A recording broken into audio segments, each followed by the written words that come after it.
bastante tiempo y eso me ha dado como también la posibilidad de darme cuenta de los cambios a lo largo de todos estos años. Justamente hace 20 años empezaba mi tesis de maestría en antropología social. Yo soy socióloga de primera carrera y ya como posgrado, pues ya me fui hacia la antropología. Este, y hace 20 años justo empezaba a hacer una tesis desde la perspectiva de género. Entonces, pues sí, podemos decir que en esos 20 años ha habido bastantes cambios, tanto en la parte académica como en la parte de los movimientos sociales. Entonces, bueno, el día de hoy vamos a platicar básicamente de 4 subtemas. Primero, pues el feminismo como movimiento social y como categoría de análisis. Después hablaremos un poco sobre los orígenes del feminismo, desde la cuestión de las sufragistas hasta los derechos laborales y de ahí el salto a la revolución sexual, que eran pues temas muy de los años 60, 70. Después, cómo se da toda esta academización del feminismo con la perspectiva de género y posteriormente, pues, en qué estado se encuentra el feminismo el día de hoy. Y primero, pues sería esto, de qué es el feminismo. Sabemos que los medios se construyen su imagen o sus imaginarios sobre el feminismo. Incluso, pues no, si muchos medios lo proyectan como algo bastante complejo, por no decir, pues hay una valorización bastante negativa desde la mayor parte de los medios, de los imaginarios, de la opinión pública. Pues esto no era muy diferente en los años 70, aún en los 80. Y la diferencia que yo sí podría notar, por ejemplo, entre los años 80, los años 90 y la actualidad, es que cualquier mujer que se asuma feminista actualmente, pues lo va a hacer de manera abierta casi siempre. En aquellos años ni siquiera las académicas que trabajaban cuestiones de género evitaban la palabra feminismo. Eso es algo que también pues hay que mencionar, ¿no? Porque sí es una palabra que tiene una carga muy fuerte. Entonces, por un lado, nos preguntamos si el feminismo es solamente un movimiento social que recoge como todas esas reivindicaciones feministas, o si es una categoría de análisis que pues también recopila todas esas inquietudes de las académicas a partir de los estudios feministas. Y pues sabemos que en el fondo pues son ambas cosas, ¿no? Ahora, como movimiento social, tiene su origen con esto que le llamamos el sufragismo. Y de ahí, pues, se encadenan una serie de demandas múltiples, que todas, bueno, están construidas a partir de, de este cuestionamiento a cómo funciona el sistema patriarcal. Entonces, no quiere decir que, bueno, el sufragismo lo ubicamos en el siglo XIX, principios del XX, pero anteriormente a esto, en el siglo XVIII, incluso XVII y posiblemente pues hasta sea antes, hay mujeres que tienen una perspectiva feminista, aunque no se considera un movimiento. Por ejemplo, Olympe de Gouges, durante la Revolución Francesa, pues es una mujer que asume, escribe y defiende ideas feministas, pero no hay como una escuela o una serie de pensadoras que la sigan, pues, en ese sentido. Y no es un movimiento como tal. Hasta el siglo XIX ya se establece como un movimiento. Entonces, ya como categoría de análisis vamos a hablar de distintos momentos. Los 70, que engarzan perfectamente con todo lo que había pasado en los años 60, sobre todo en Estados Unidos, en Inglaterra y en estos otros países anglosajones y algunos germánicos. Después, lo que son los estudios de mujeres, solamente estudios de mujeres en los años 80, que, bueno, obviamente muchas de estas escritoras, de estas académicas que trabajan en los estudios de mujeres, pues eran las mujeres activistas de los años 70.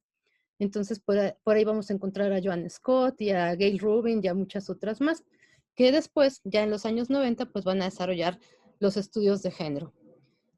También sobre los 90, el 2000, pues aparece todo esto de las corrientes que ya son postgénero, las teorías queer, que sobre todo bueno, en la parte de Inglaterra, de España, tienen bastante peso.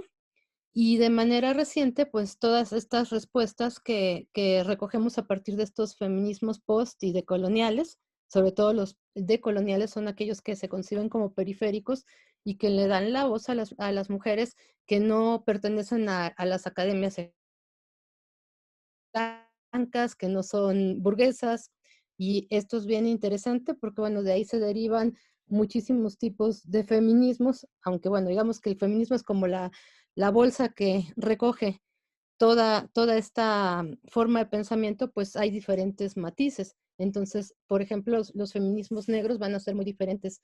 Todo lo que hace Angela Davis y varias de sus compañeras, porque ellas cuestionan desde dónde se ha escrito el feminismo y todos los estudios de género durante todo ese tiempo. Entonces, bueno, ya volviendo a esto del sufragismo y los derechos, y esto que habíamos dicho, derechos laborales, revolución sexual, pues vamos a encontrar este movimiento básicamente en Estados Unidos y en Inglaterra. Por ahí hay una película que salió de manera reciente que es bastante interesante, también así se llama, Las sufragistas. Em, Estos son los cantos de las sufragistas. ¿Quiénes eran ellas? Eran mujeres trabajadoras. O sea, la misma situación que viene después de la revolución industrial lleva a las mujeres a insertarse en el campo laboral, sobre todo en las fábricas, en las maquiladoras, pero no en iguales condiciones. Entonces, mucho de lo que ellas empiezan a desarrollar aquí, pues es esa fuerza que primero demanda sobre mejores condiciones de trabajo, pero también, como se está dando en muchas partes del mundo en aquel momento, pues que tengan derecho al voto. Son dentro de la mitad de la población, un poco más de la mitad de la población mundial, pues ellas dicen que no es posible que otros definan el destino de los países sin tomarles en cuenta.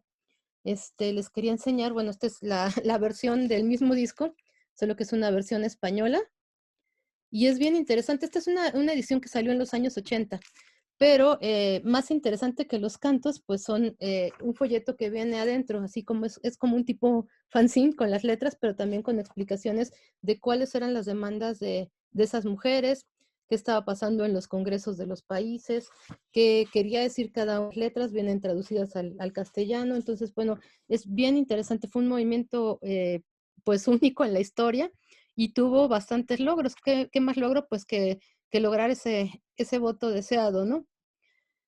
Y es esa la demanda, el voto universal, el voto que las hace ciudadanas, y ciudadanas de primera, no de segunda. Entonces, aquí este cuadro es como muy interesante porque podemos ver las diferentes etapas en las que las mujeres obtienen el voto. En el siglo XIX, solamente en Nueva Zelanda, a finales es donde se obtiene el voto femenino. En Australia, en 1901, es decir, todo lo que pertenece a Oceanía, pues es precursor del voto femenino. Después, Finlandia, en el caso de Europa, para 1906. Y lo que vemos a continuación, Gran Bretaña, Alemania, pues, y posteriormente en el 20, Estados Unidos nos dice algo. Esto es después de la Primera Guerra Mundial. Entonces, la Primera Guerra Mundial trae cambios, ¿no? Y trae cambios a estos países que estuvieron involucrados en ella. España en 1931, aunque pues ahí por desgracia después cae el franquismo y pues no, abole ahora sí que los derechos para todo el mundo. Bolivia es un caso precursor. En América, pues el primer país es Estados Unidos, pero de nuestra América hacia el sur, pues Bolivia va a ser el primer país donde las mujeres obtengan el voto en 1938. Posteriormente, Francia e Italia, países europeos que también son producto como de la Segunda Guerra Mundial. En ese año está terminando la Segunda Guerra, un país triunfador, un país perdedor, pero en ambos casos, pues las mujeres obtienen el voto. Argentina en el 47, México en el 53, Honduras en el 54, y algo que siempre nos ha parecido algo extraño, pues es Suiza, ¿no?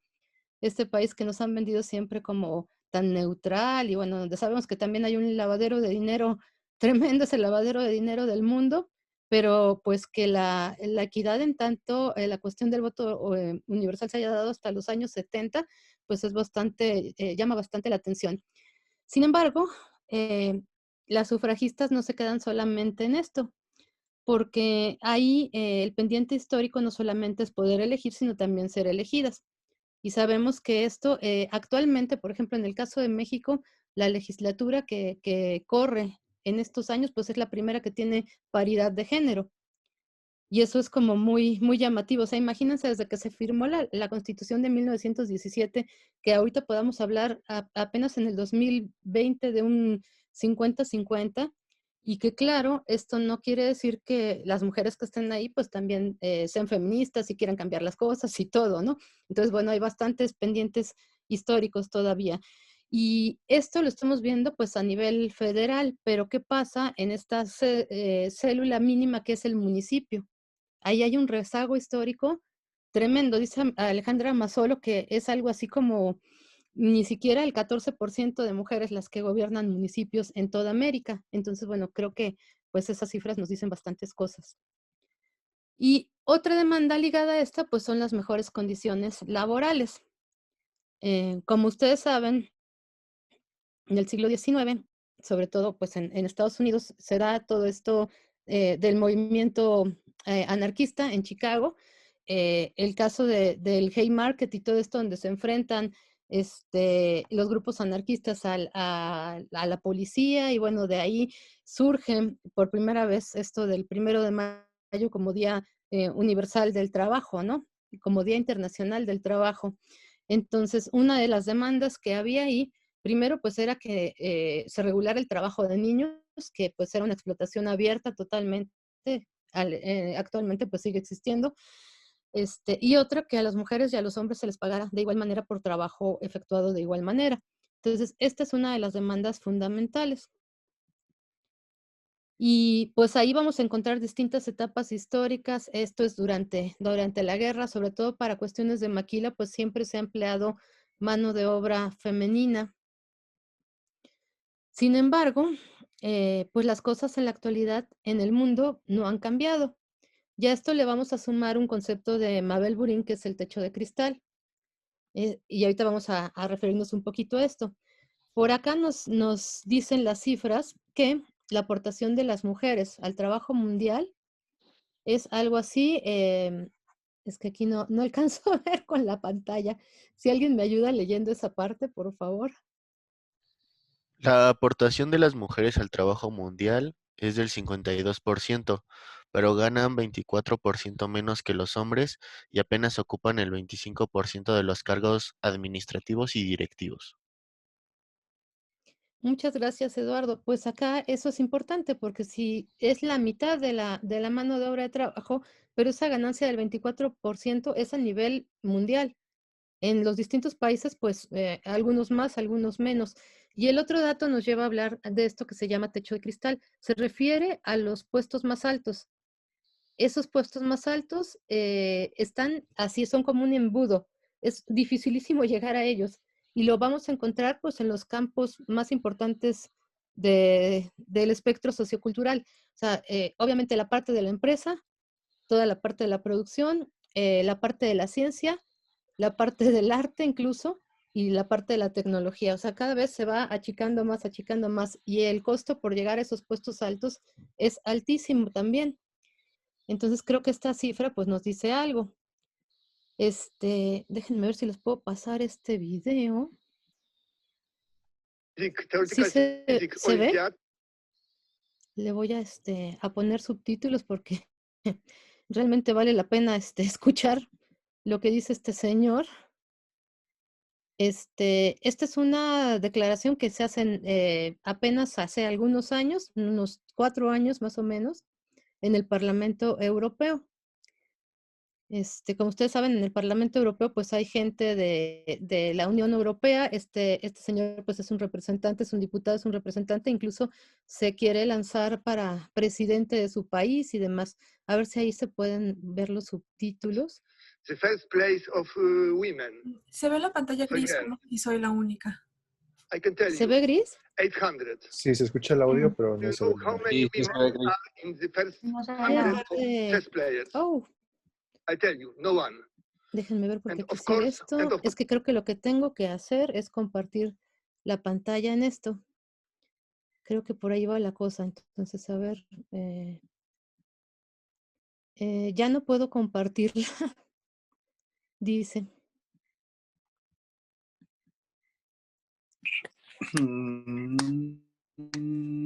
Creo que Roberto te tiene que asignar, pero si quieres puedes mandarles el link y ya que lo chequen por su cuenta, Sí, Olivia. sí, se los paso y pues no dura mucho. La idea es que lo puedan ver. Es muy fuerte la declaración de este personaje, porque bueno, en pocas palabras dice que las mujeres, sí, o sea, sin pelos en la lengua lo dice, en un parlamento europeo, o sea, no es cualquier cosa. Esto obviamente pues le ha ganado muchísimas enemistades, no solamente en Europa, sino en el mundo. Creo Pero, que ya le dio el de Ya ser puedes, hospedadora. sí, ya puedes ser ¿sí? anfitrión. Buenísimo. Entonces, ya vi, hay una cosa que dice compartir sonido, a ver si ahí se llegara, a ver.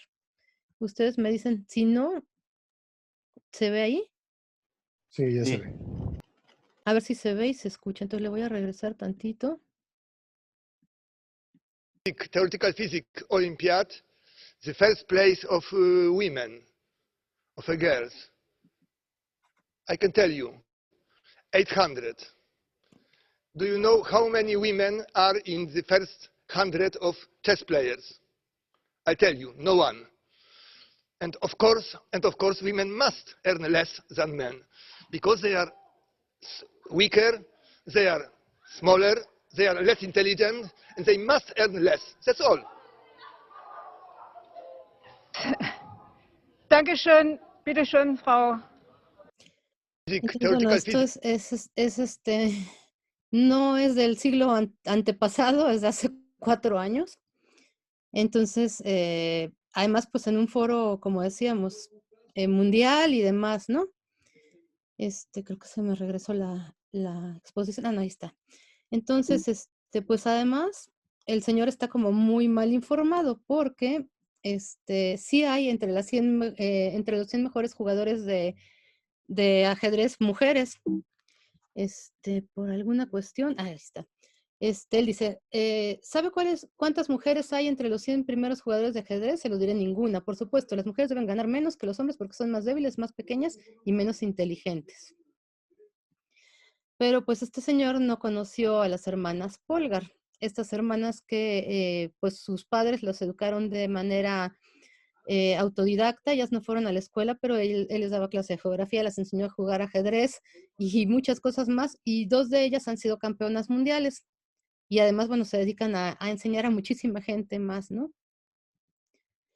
Entonces, bueno, eso es como la parte de los imaginarios. Saltamos de nuevo a la parte de la maquila, que es algo pues que ha llamado muchísimo la atención en todo el mundo. Igual antes que ahora, la mano de obra que primordialmente trabaja en las maquiladoras es mano de obra femenina. Y además, pues bajo los esquemas que ustedes ya conocen de trabajo en el mundo precario, obviamente en condiciones de riesgo, sin seguridad social y todo lo demás. Y así encontramos las líneas de producción en todo el mundo. Y en el caso de México, pues ha sido lo mismo cuando desde los años 80 en toda la frontera se instituye el modelo de la maquila. No solo en la frontera, también, por ejemplo, en Puebla se hace maquila con ropa, en la Ciudad de México hay bastante maquila también.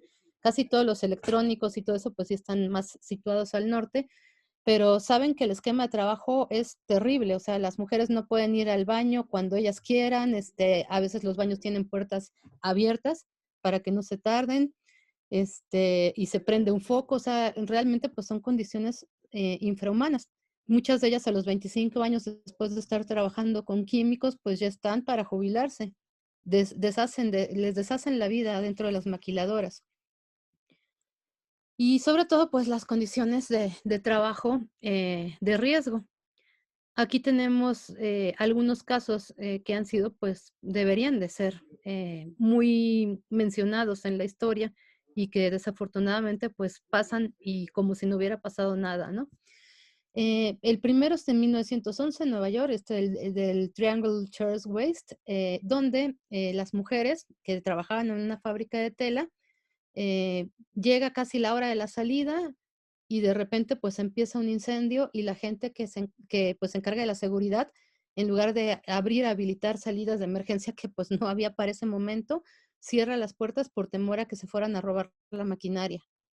Entonces, ese hecho, pues, propicia que mueran 146 personas, la mayor parte de ellas son mujeres, y actualmente es muy interesante porque este juicio sigue abierto y se puede consultar en línea. La Universidad de Cornell tiene todo el expediente con todos los textos de los juicios transcritos, y por lo menos una de ellas, que es Margaret Schwartz, la familia, gana el pleito a la empresa después de muchísimos años, pero pues nadie se quería hacer responsable. Y esto estamos hablando de algo que ya tiene más de un siglo y 10 años, ¿no? Pero más cercano a nosotros, pues también hemos vivido situaciones de tragedia. En 1985 viene el sismo, como ustedes sabrán, y ahí se dan cuenta que pues gran parte del centro histórico de la Ciudad de México pues está lleno de fábricas, donde muchas de las mujeres ya habían denunciado condiciones pues bastante insalubres de trabajo. Eh, por aquí, por ejemplo, está este libro de Evangelina, de las cosas como fueron, donde ella narra las condiciones previas al sismo del 85, las denuncias que ellas se sentían inseguras en los edificios, que no las dejaban tomar agua, por ejemplo, que les contaban todo el tiempo. Y esto que señala por acá, dice, había muchas fábricas que eran clandestinas, no estábamos dadas de alta, se refiere al seguro social. En los lugares de trabajo no había ni siquiera agua para tomar, y muchas fábricas no les daban aguinaldo ni tenían derecho a reparto de utilidades por vacación, ni vacaciones. Esto lo dice Alejandra Martínez del Sindicato de Costureras, porque a raíz del sismo las mujeres costureras se organizan y forman una asociación, un sindicato muy fuerte, que incluso pues a la fecha sigue estando vigente. El sismo trae consigo muchísimas cosas: mujeres muertas, muchas desempleadas, 200 fábricas derrumbadas, imagínense, 500 fábricas con afectaciones, todas en la Ciudad de México. O sea, imagínense cuántas operaban bajo esas circunstancias. Y bueno, ahorita más adelante vamos a volver al caso de 2017. En 2012, saben que gran parte de la maquila que se da en México, digo, en el mundo, perdón, pues está situada en varios países asiáticos. Entonces, en 2012, en Dhaka, Bangladesh, se vive una situación terrible. Hay un incendio y en ese incendio mueren 100 mujeres, 100 personas, la mayor parte de ellas mujeres. Y a raíz de esto empiezan a hablar de las fábricas de Bangladesh. Mucha de la ropa que se usa, por ejemplo, en estas marcas de Zara y todo eso, y los tenis de Adidas y todas estas marcas de ropa son maquiladas en Bangladesh. Entonces, a raíz de eso se dan cuenta que hay en este país, más de 4.500 fábricas que emplean a 2 millones de personas. ¿En qué condiciones? Pues las peores, ¿no? Ahora, un año después también en Bangladesh viene este derrumbe de edificios. Imagínense, porque además, bueno, son edificios que no están pensados o construidos para alojar máquinas y gran cantidad de personas. Entonces, de repente te encuentras un edificio de 5 o 6 pisos con máquinas de coser pesadísimas, sobrepoblación de empleadas, y esto, pues es un riesgo porque tampoco cuentan con ventilación, no hay salidas. Aquí lo que se dijo es que en esa plaza de Rana Sabar en Bangladesh, pues ya había habido denuncias de que el edificio se estaba cimbrando, que pues no se sentían como muy seguras ahí, y al final pues por esta tragedia mueren 300 personas, la mayor parte mujeres, 1,000 heridos. Entonces pues es otro caso súper, súper lamentable. Y al final pues ninguno de los dueños pues se hace cargo, ¿no? De indemnizaciones ni de nada, porque pues al final de cuentas no había patrones de quienes estaban trabajando ahí, hay mucha negación. Entonces, pues esas son las condiciones, y pues esto es del 2013, pero al 2020 muchísimas mujeres siguen trabajando en estas circunstancias. Vuelvo a retomar el caso de México. Muchos nos asombramos por este dato del 85 y de todas las fábricas que resultaron dañadas en la Ciudad de México, pero tal vez no pensamos que también en la Ciudad de México en la actualidad sigue habiendo maquiladoras. Entonces, este edificio que ven en la fotografía de en medio era el edificio que alojaba varias empresas en la calle de Bolívar y Chimalpopoca.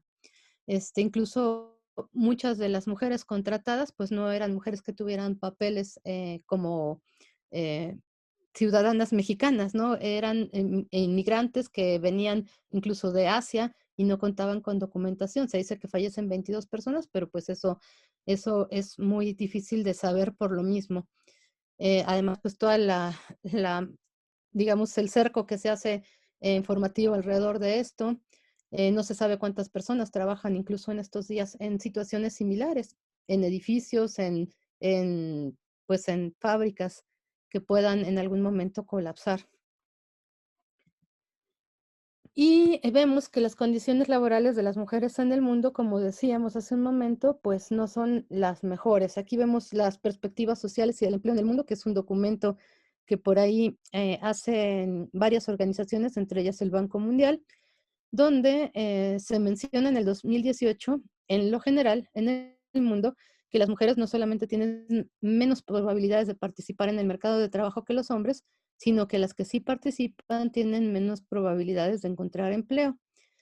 Luego, a nivel mundial, más del 42% de los trabajadores trabajan por cuenta propia o son trabajadores familiares auxiliares. Hay que aprendernos muy bien este término porque pues es un término que de alguna forma enmascara la explotación familiar. Por ejemplo, una familia tiene un puesto, entonces la señora está preparando todo el tiempo quesadillas o lo que ustedes quieran, no tiene un sueldo, ella debería tener un sueldo aunque fuera un negocio familiar. O tienen un restaurante y la esposa está en la caja cobrando, ¿no?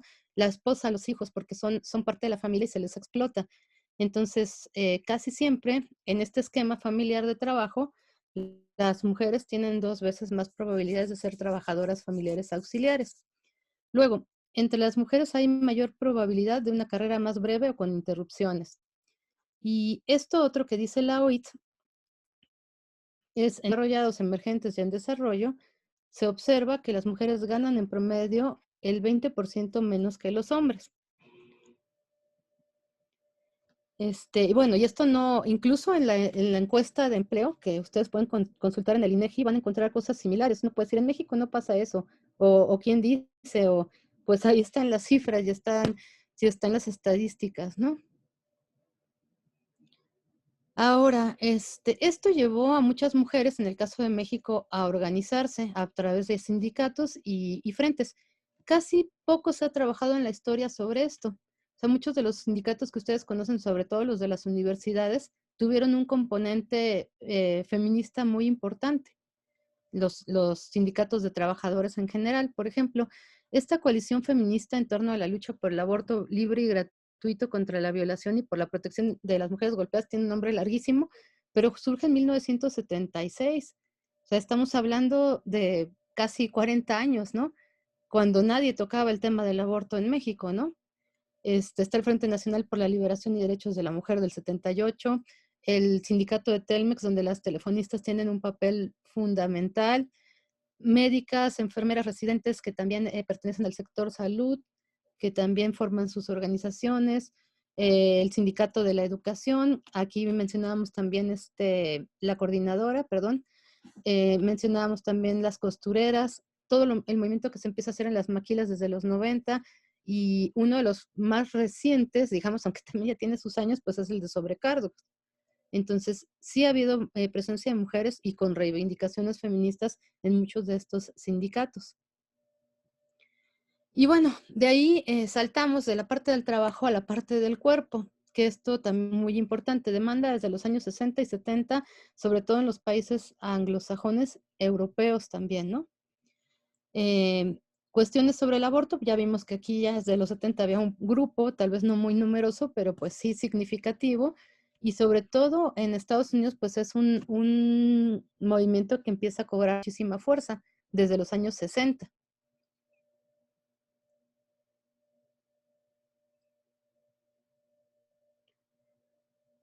Acá, bueno, la gran noticia del año pasado, pues fue que este tema de la despenalización del aborto, porque bueno, nadie lee bien como los conceptos, ¿no? Despenalizar el aborto no quiere decir que esté aprobado y que sea libre, universal y gratuito por todos lados, simplemente implica que las personas que estén involucradas en un aborto, la mujer y los médicos y el personal de salud, no sean penalizados y no se les lleve a la cárcel. Si ustedes revisan documentos históricos, por ejemplo, ahí en el archivo de la Ciudad de México, que es de Chile, hay libros sobre las cárceles, hay libros sobre las cárceles femeninas, las partes femeninas de algunas prisiones y por qué se juzgaba a las mujeres. Y van a encontrar, por ejemplo, van leyendo fulana de tal, robo, fulana de tal, aborto, fulana de tal, aborto. O sea, era una cuestión, estábamos hablando del siglo XIX, pero igualmente, si ustedes hacen esa búsqueda hasta no hace mucho tiempo y en muchos estados, a las mujeres se les penaliza, a las mujeres y en casos hasta los médicos. Muchas veces los médicos logran librarse, ¿no? de esta cuestión jurídica, pero pues muchas mujeres han estado en la cárcel y están en la cárcel por abortar. Entonces, esto en Oaxaca pues fue algo histórico también. Despenaliza la interrupción del embarazo, claro, los primeros 3 meses, pero pues fue, digamos que es el avance en materia de despenalización más reciente y más importante del país, además de la Ciudad de México.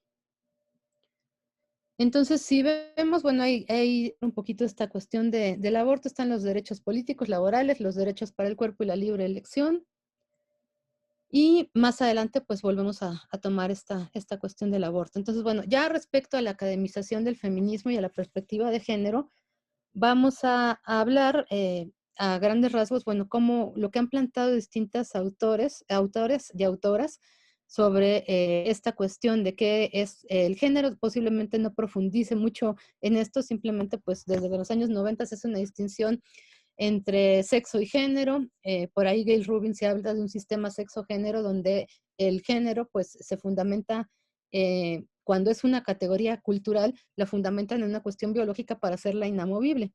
Entonces, lo que nos dice aquí Judith Butler es que lo femenino y lo masculino pues son términos que son intercambiables, que cada uno tiene su historia social, sus significados van a variar muchísimo dependiendo de dónde está el contexto y las restricciones culturales sobre quién imagina a quién y para qué.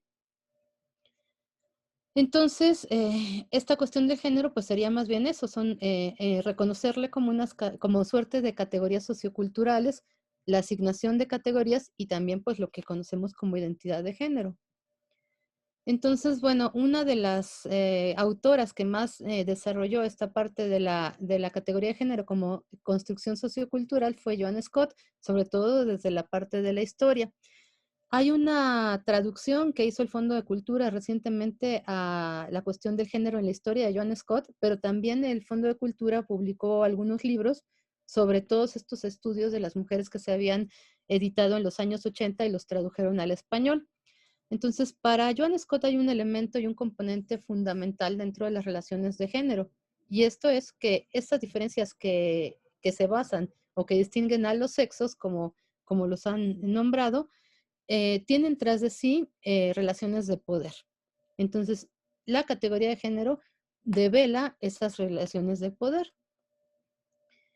Y son categorías impuestas sobre cuerpos sexuados, que a su vez pues van a definir qué y por qué podemos hacer y en dónde cada quien, ¿no? Cuáles son nuestros roles sociales diferenciados, incluso pues la distinción sobre símbolos emblemáticos, los espacios, el adentro y el afuera, todo esto, ¿no? Construcciones simbólicas que se constituyen en contraposición y que a veces pues nos asignan desde antes de nacer, ¿no? Y esto tendría que ver con lo que Pierre Bourdieu le llama como esa maquinaria simbólica del orden social que ratifica la dominación masculina, se refiere pues al patriarcado, no le llama así, pero está hablando de esto, ¿no? En cuanto a la llamada división sexual de trabajo, las actividades de cada género y sus espacios. Entonces, si se da cuenta, en este esquema que es como muy breve, podemos ubicar esas oposiciones binarias de construcción, que por supuesto, transgredirlas de un lado para otro, pues trae consecuencias en términos sociales, ¿no? Todo lo que se ha asignado a lo femenino y lo que se ha asignado a lo masculino, lo que se espera de unos y de otros. Y pues si se dan cuenta en este estira-afloje, pues todo el mundo sale perdiendo, ¿no? es bastante complejo, pero del lado de lo femenino, pues se carga todo. Simplemente una cuestión como la distinción, que puede ser algo como muy sutil, la distinción entre cuidado y protección. O sea, parecería que es un sinónimo, pero no lo es. Eh, Muchas de las profesiones, de las primeras profesiones que las mujeres empiezan a desempeñar, enfermera, secretaria, maestra, pues tiene que ver con esto, con el cuidado de los otros. Y por otro lado, el que protege, pues es el que tiene la fuerza para poder cuidarse y cuidar de otros. Entonces, ahí hay matices importantes dentro del por lo que conocemos como patriarcado, es asignación de atributos naturales, eternos e históricos en una sociedad, además, heteronormada. Y ahí podríamos meter alguna categoría más, porque incluso, pues, la categoría de clase también entrecruza al patriarcado. Ahora, respecto a la identidad de género masculina y femenina, pues está esto que plantea Marcela Lagarde, el conjunto de características sociales, corporales y subjetivas. Es una distinción cultural e históricamente determinada. Y actualmente, pues lo que encontramos es esto que se han nombrado, ya lo mencionábamos, pues estos feminismos decoloniales periféricos. Como decíamos, su objetivo pues es visibilizar la parte, digamos, pues la visión, romper esa visión eurocéntrica, hegemónica, burguesa, y darle la voz a las mujeres del sur global, dirían por ahí, ¿no? Entonces, por ejemplo, Medina dice, son propuestas preocupadas por la multiplicidad de variables a la hora de entender las construcciones identitarias de las mujeres, origen étnico, clase, sus antecedentes, feminismo lésbico, negro, chicano. O sea, todas estas otras manifestaciones que tienen demandas comunes con los otros feminismos, pero que también tienen, desde donde se construyen, pues tienen peculiaridades. Y lo que sí podemos decir en cuestión de roles de género, pues vemos cambios en los últimos años que no se veían, pues incluso hace 20 años que les comentaba que empezaba yo a leer textos sobre género y todo esto. Primero, pues que estos cambios se generan a partir de transgredir, y a veces la transgresión pues puede ser, como decíamos, muy sutil o puede ser incluso fuerte, y casi siempre es fuerte.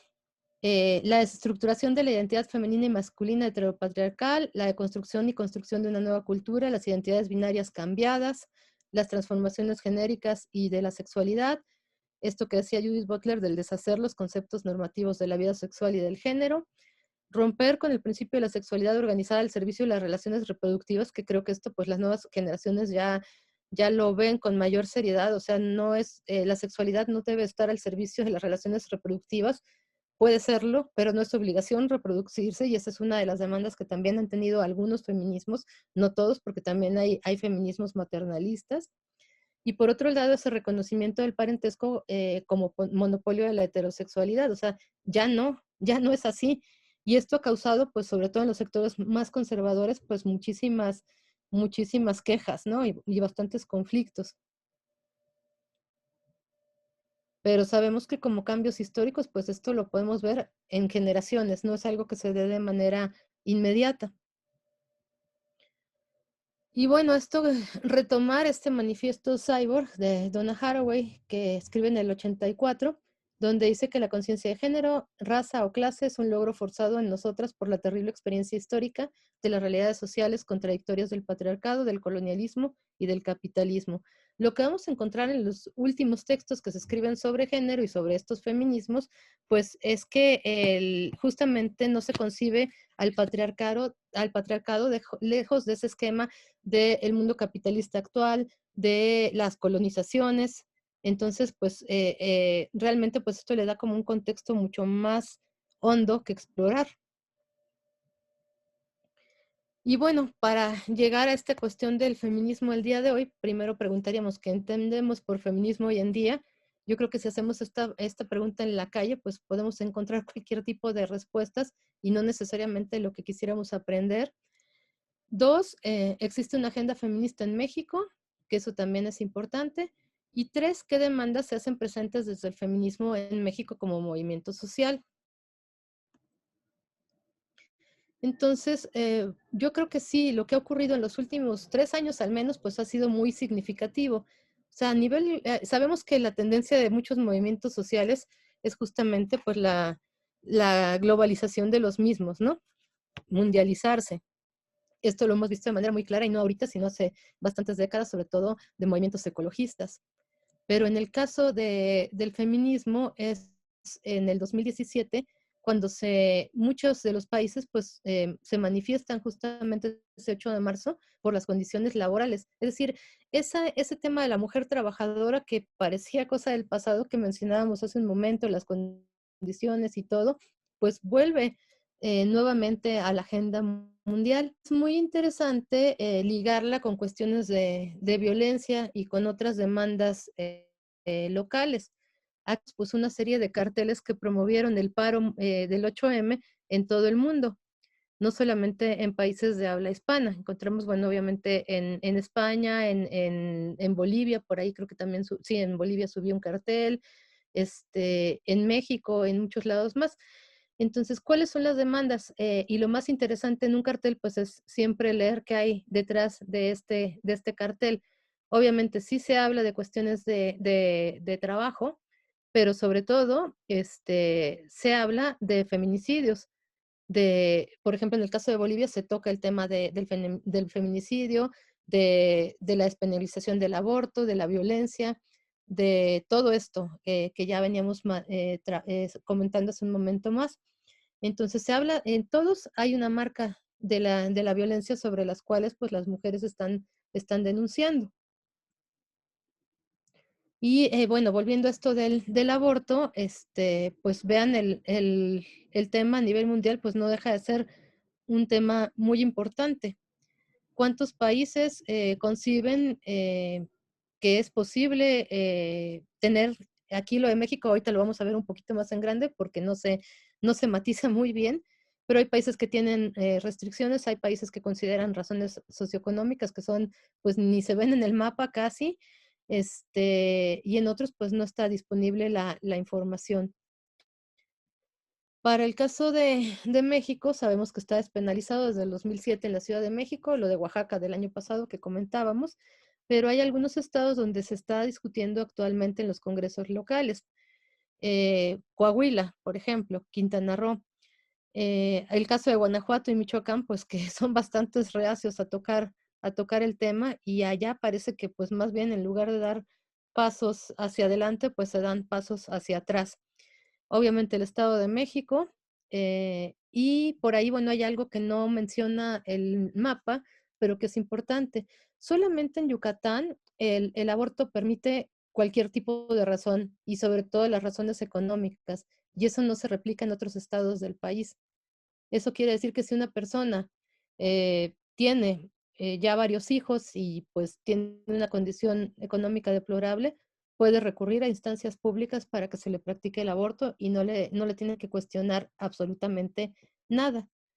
Pero en otros casos, pues todo lo que estamos viendo que no está ni siquiera marcado, pues son estados en los que el aborto está penalizado.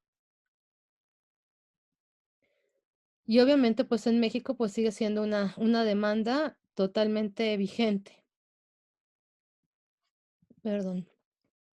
De ahí pues saltamos a este asunto también que ocurre a partir del 2018, que es este movimiento Me Too, que sobre todo pues se da en las redes contra el acoso. El acoso sigue siendo un problema generalizado en todo el mundo.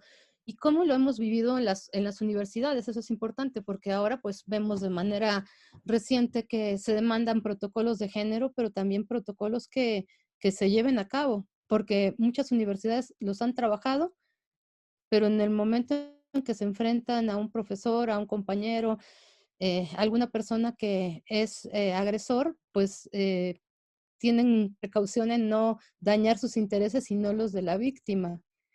Y hemos visto casos terribles, o sea, hay casos, me comentaban, me parece que en la Facultad de Química hay un caso terrible donde el profesor, bueno, tiene todo para ser inculpado y sin embargo, pues ahí sigue, ¿no? En la ENA llegó a pasar lo mismo, teníamos una defensoría de género, bueno, una defensoría de derechos universitarios, no era defensoría de género en ese momento, pero estaban trabajando el protocolo.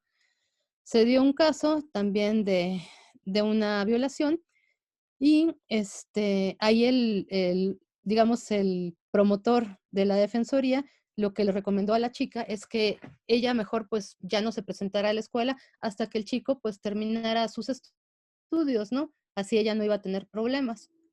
Entonces, bueno, y así nos podemos ir a todas las, universidades. Este asunto, los tendederos, pues, han llegado sobre todo a los campus universitarios de todo el país.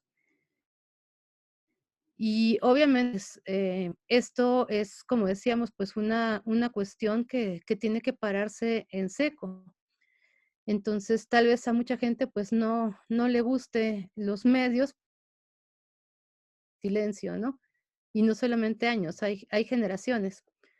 Les puedo decir que en mi generación universitaria, pues, quienes éramos víctimas de acoso, pues hasta teníamos miedo de denunciar, ¿no? De acoso y de otros delitos, ¿no? Me llamaba la atención que ayer Ernestina Godoy, la fiscal del país, pues dio algunas declaraciones y dijo, bueno, es que hay que leer las cifras. Dijo, es que no es que hayan aumentado los casos de violencia contra las mujeres, sino que ahora, y pues no sé qué piensen ustedes de esto. Yo siento que pues muchas siguen sin denunciarse, ¿no? Y que no eso puede ser un indicativo para decir que ya no está pasando o que está pasando más o que ahora sí denuncian y pues las de antes no denunciábamos, ¿no? Pero el llamado mundial de todos estos movimientos pues es a no quedarse calladas y esto es lo que se está promoviendo pues en todo el mundo, ¿no? Y pues estas cuestiones que son como diría Francisco Cruz, los repertorios de la protesta, que igual pues puede ser algo que se le ocurra a las mujeres chilenas en cierto contexto de cambio, como el que están promoviendo allá los jóvenes, pero pues igual llega por acá o igual llega a Estados Unidos, le da la vuelta al globo terráqueo, ¿no? Porque son condiciones compartidas. Y pues el tema de los feminicidios, que pues no debe ser un tema menor en las agendas también feministas, debe estar pues en la prioridad, porque incluso en estos tiempos que estamos viviendo la pandemia, las cifras son terriblemente fuertes, ¿no? Aquí, bueno, está la imagen del antimonumento, pero podría tener muchísimos nombres más de los que no están acá. Y sabemos que además, pues no se juzga a todas las personas que han cometido feminicidio, ¿no? Ahora salió hace poco este documental de Marisela Escobedo, que es muy fuerte, porque bueno, Marisela Escobedo, como muchos de ustedes sabrán, pues primero perdió a su hija en manos de un feminicida. Posteriormente, ella, por estar en la lucha social, pues es acribillada enfrente del Palacio Municipal de Chihuahua y pues hasta el momento no se ha hecho justicia. En el caso de Rubí, su hija, algo muy fuerte dentro del documental es que para ese momento en algunos estados se introduce el juicio oral, que es como estos juicios que hacen muy a la norteamericana, ¿no? Con su jurado y su juez y demás, ¿no? Además público, va al inculpado, van los testigos, desahogan pruebas. Entonces hay una escena donde está el asesino confeso de Rubí, que era su pareja, y le es públicamente exonerado. O sea, él dice, pues sí, hasta le pide perdón a Marisela y todo, y en el momento en que dice la juez la sentencia, dice, bueno, por falta de pruebas, declaramos que es inocente. Entonces, bueno, eso en términos jurídicos es una bofetada, en términos sociales lo es más. Eso es una muestra de que, pues, en este país cualquier mujer es vulnerable de ser asesinada por cuestiones de género, pero además, pues, la justicia no llega y se defiende a los culpables, además, ¿no? Entonces, bueno, podríamos hablar de feminicidio por horas, realmente, ahora que últimamente he tenido contacto con víctimas desaparecidas y también pues con víctimas familiares familiares de personas que fueron asesinadas, de mujeres asesinadas, y pues el calvario que vive la familia es terrible, totalmente. Y de ahí, hablemos de causa-efecto. Todos los que estamos aquí reunidos, pues estudiamos ciencias sociales y no podemos quedarnos como en el sentido común de la opinión, ¿no?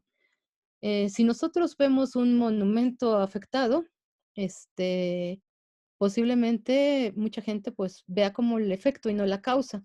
Y lo que encontramos en la opinión pública, en los medios, en muchos espacios, pues se ve nada más el efecto y no la causa. O sea, no hay como esa suerte de ver el panorama completo, la imagen completa.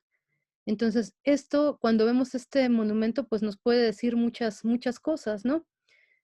Por lo general, pues la gente cataloga esto como actos vandálicos y pues en parte lo son, ¿no? Pero no se ve el marco de referencia ni por qué la gente pues ha llegado, las mujeres han llegado a hacer esto. Entonces, sí, desde la perspectiva sociológica, pues tenemos que ver el cuadro completo para poder entender un movimiento social. Y si nos damos cuenta, a esto que le hemos llamado feminismo radical, pues no era menos radical que el de las mujeres sufragistas, que un día dijeron, pues, aunque nos golpeen, vamos a cerrar la fábrica y no vamos a trabajar el día de hoy y háganle como puedan, ¿no? Sabiendo que ahí estaban arriesgando la vida y que muchas de las vidas de estas mujeres ahí quedaron por transgredir la norma. Entonces, realmente, pues esto es una cuestión que no se había visto en esa fuerza en años recientes, por lo menos en los 30 años recientes, porque después de esas mujeres feministas de los años 70, que fueron activistas y todo, pues vivimos una suerte como de impasse.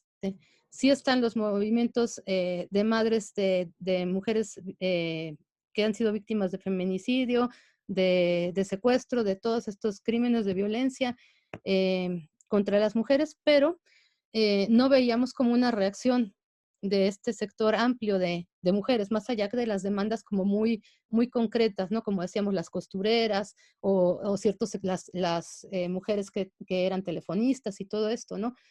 Entonces, sí estamos viviendo un momento pues bastante sui generis dentro de la historia. Es un cambio histórico y seguramente pues también traerá consecuencias y traerá cambios. Entonces, tenemos que ver, creo que nosotros como sociólogos, comunicadores, como científicos políticos o lo que seamos, de pronto pues sí tendríamos que tener como más herramientas para hacer un análisis profundo de los movimientos sociales.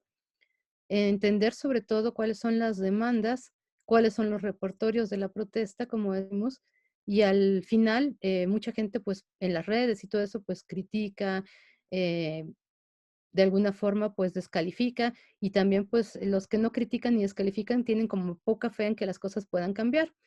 Y de pronto dicen, bueno, pero ¿dónde está el cambio? Es que ya lo quiero ver. Y bueno, lo que están haciendo las mujeres al día de hoy no, posiblemente no se ve en esta generación, pero se va a ver de manera muy sentida en la que venga.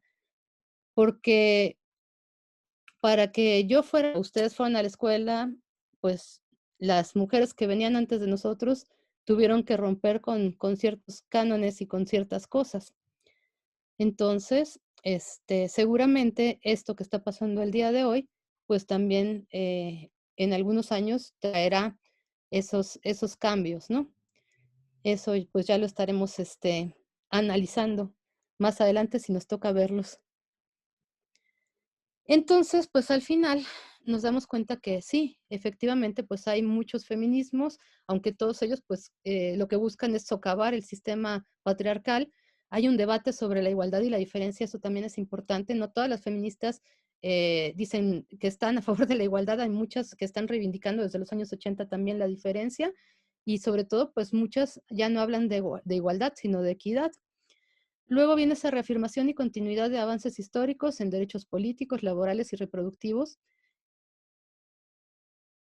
Y posteriormente, pues la agenda gira, sobre todo en el caso de México, a atender la violencia de género en todas sus significaciones. Díganme si algo así como la ley Olimpia no es ya un paso adelante. Esto yo creo que pues no nos esperábamos que el Congreso lo fuera a aprobar tan rápido y pues faltará. Obviamente que las leyes se aprueben no quiere decir que de alguna forma se cumplan, ¿no? pero por lo menos el contar con un instrumento jurídico, pues ya sirve de base para algo, ¿no? Entonces, los cambios se dejan sentir poco a poco. Aunque claro, pues lo que estamos viviendo es eso, no tengamos miedo de decir que es una revolución, lo es. Y todas las revoluciones pues tienen sus, como decíamos, sus repertorios que posiblemente no a mucha gente le gusten, pero sobre todo pues si logran cambiar algo, ahí es donde vamos a poder ver los resultados. Y pues bueno, yo les dejo ahí mis redes, correo y demás, por si a alguien le interesa estar en contacto. Como dijeron los profesores, pues estamos ahí en la ENA casi todo el tiempo, pero también andamos metidos en muchas cosas. Y déjenme ver que no los veo. Voy a dejar de compartir para poder ver. Y Alejandro, muchas gracias. Sí, son las 3 muertes de Marisela Escobedo. Si la pueden ver, pues estaría buenísimo porque, bueno, es muy documental, no es una visión como de nota roja. De hecho, pues yo tengo contacto con uno de los hijos de Marisela. Vive en Estados Unidos porque también pues tuvieron que salir corriendo por cuestiones del crimen organizado y estas cosas, ¿no? Pero ellos pues vieron que se trató con mucho respeto la imagen de su madre y de su hermana, y entonces pues eso hace que también para nosotros pues ya validado por la familia pues sea un documento fidedigno e importante, ¿no? Exacto, entonces bueno, si lo pueden ver, igual si pueden ver esta película de las sufragistas, pues también nos puede dar pistas históricas para entender dónde comenzó todo esto, dónde las mujeres comienzan a organizarse por condiciones más dignas de vida. Y no sé si quieran comentar algo, que sería lo idóneo. Sí, sí, quien quiera participar, por favor. Y bueno, yo nada más quiero comentar una cosa que yo creo que ya se están viendo los resultados, ¿eh? Dices que a futuro, Oli, pero en este momento los resultados, este movimiento ha sido tan fuerte que hay resultados palpables, ¿no? En muchos aspectos. Lo vivimos, lo vemos a nivel universidad y a nivel de otras instituciones, a nivel de leyes, a nivel de actitudes. Creo que está avanzando a pasos agigantados. ¿Ustedes, muchachos, quieren participar, por favor? Muchachos. Muchachas y muchachos.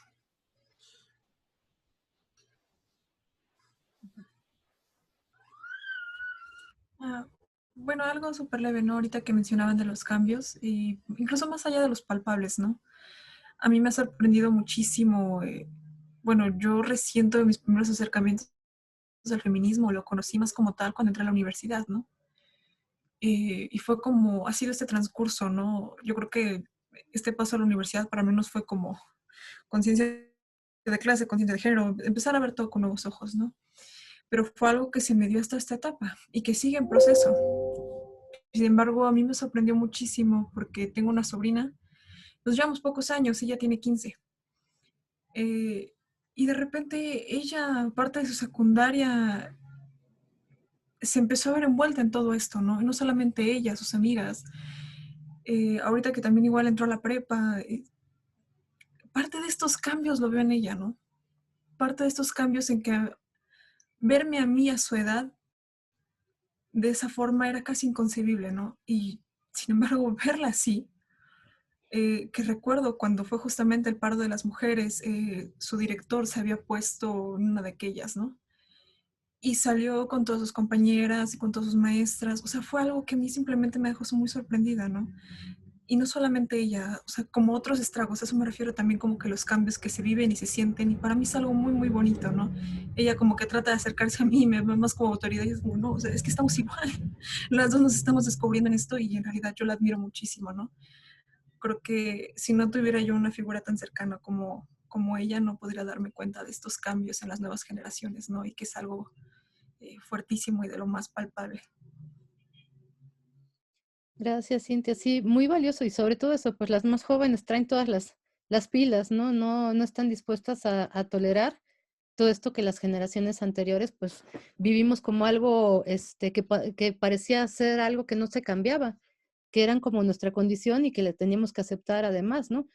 porque acuérdense que pues todo esto viene también desde la familia, ¿no? Desde cómo nos dicen que hay que tratar a nuestros papás, a nuestros hermanos, varones, ¿no? Sobre todo, y algunas familias pues son todavía más reacias al cambio, ¿no?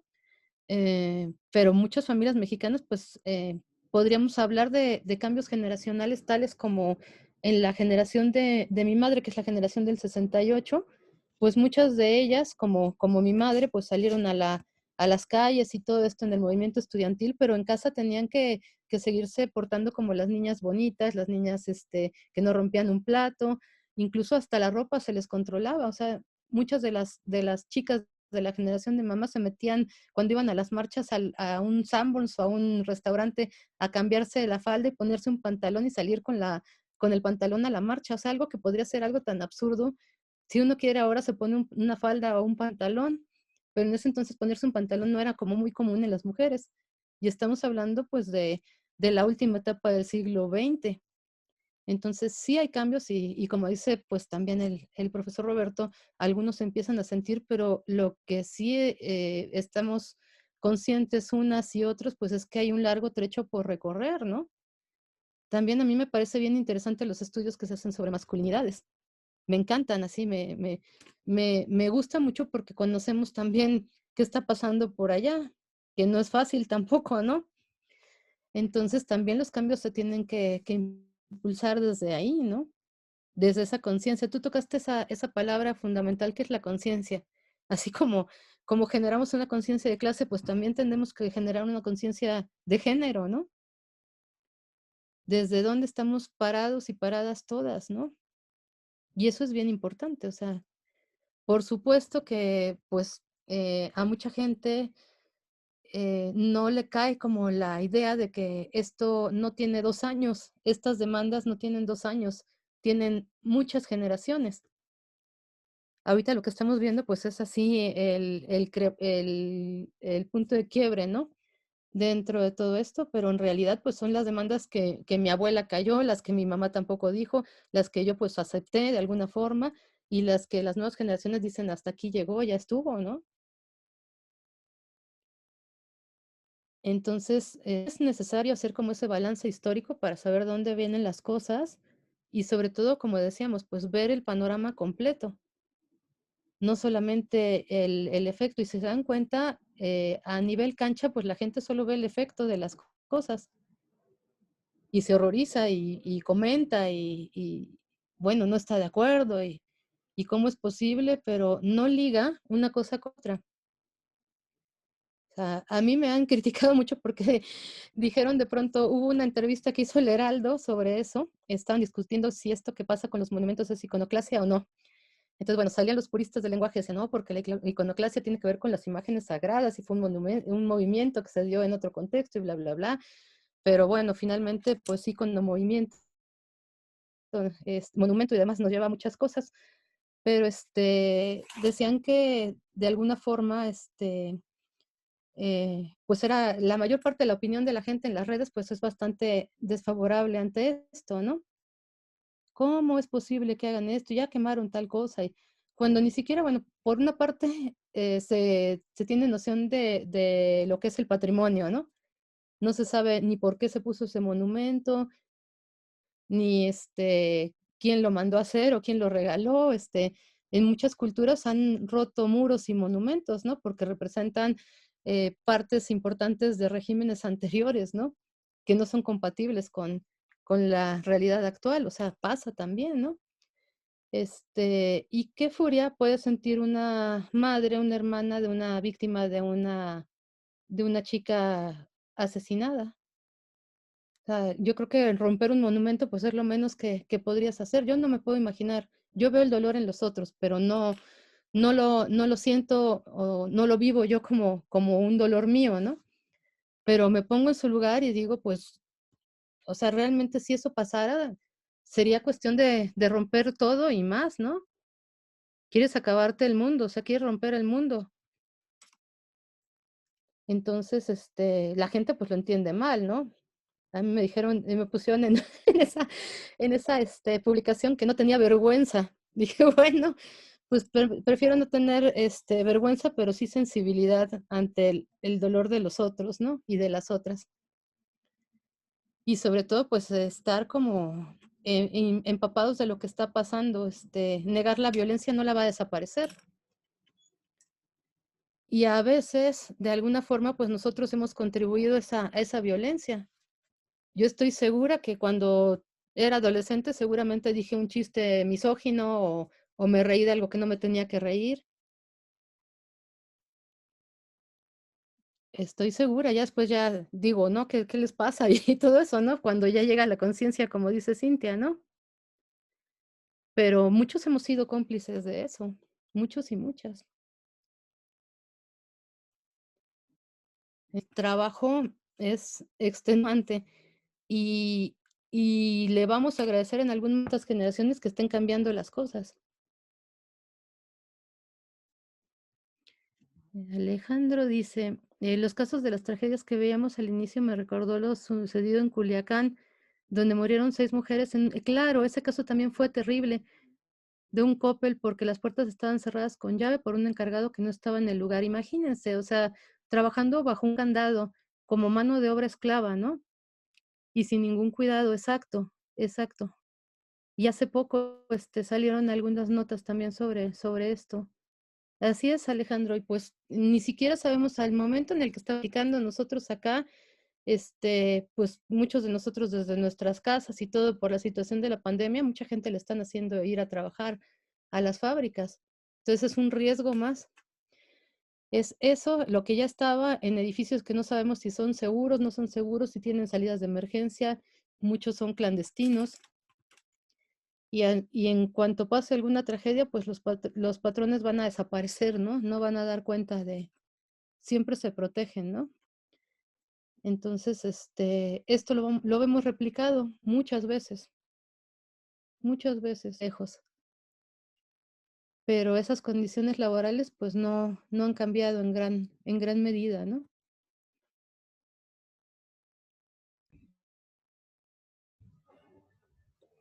Sí, Cintia.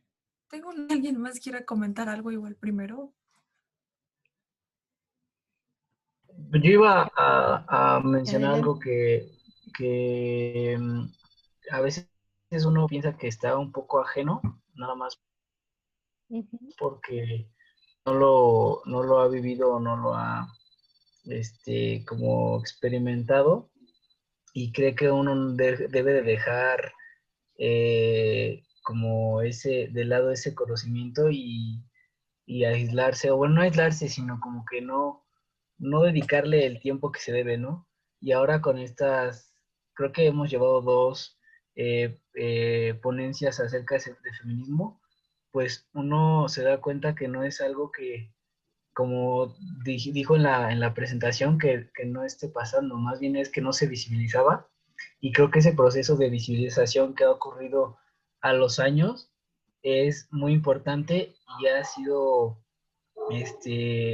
un punto como también lo mencionó, un punto de quiebre, un punto de inflexión en el que el cambio debe empezar a veces, bueno, yo como hombre creo que por uno mismo y cambiar ciertas actitudes y quizá no te vas a poner a educar a todas las personas, pero lo veo en mi propio caso vivo en Toluca y eh, todavía hay una sociedad muy machista, así como en todo México, pero aquí la ves y está muy cañona, ¿no? O sea, yo he ido con mis amigas, con mis amigos, y es de que sírvele, hazle, tráele, y todo lo hace la mujer, ¿no? Entonces, esas propias actitudes que se siguen replicando, al menos en esta parte del Estado de México, en México, es algo que uno cree que va a ser a veces imposible cambiar, ¿no?